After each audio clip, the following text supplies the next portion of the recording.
Welcome to Steve Dale's Pet World. You have a better bad idea than this? This is the best bad idea we have, sir. If you've got pets, he's got answers. You are a sad, strange little man. Steve can help. We're positive. Oh, God, this thing is going downhill fast. You've got America's pet expert here Guess on what, Steve Rod? Dale's Pet World.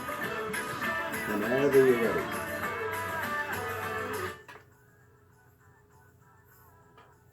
Good morning, and it's stories like this that I do radio for.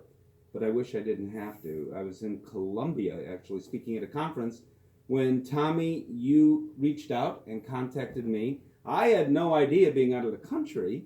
I wasn't in Columbia, South Carolina. I was or North Carolina, whatever that is. I was out of the country. I had no idea this was going on. It had been on the news, I believe, here. You did get some news coverage for it? I did, yes. Yeah. But this is an astounding story. When I saw the video, I was overseas when I was still watching the videos. I call what happened animal abuse, and it was done by the Illinois Department of Natural Resources, and I don't even understand how they could do what they did.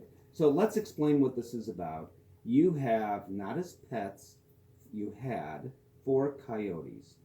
Explain how you happen to have 4 coyotes. Sure. I was with a rehab group 13 years ago.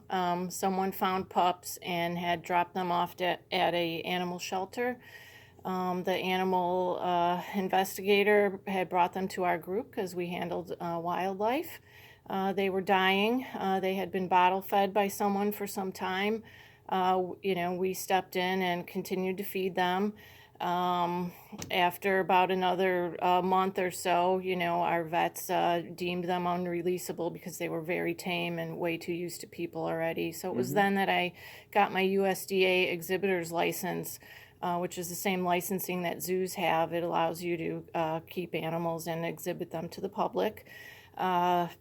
For 13 years, I had people over teaching them about coyotes' behaviors, how to peacefully coexist. And it was well known in the community that you had these animals. Absolutely, yeah. None of the neighbors complained about No. and other things that coyotes do just because they're coyotes. No, in fact, the officer from IDNR told me he interviewed my neighbors, and they all said they were quite fond of them and that I took very good care of them. Mm-hmm.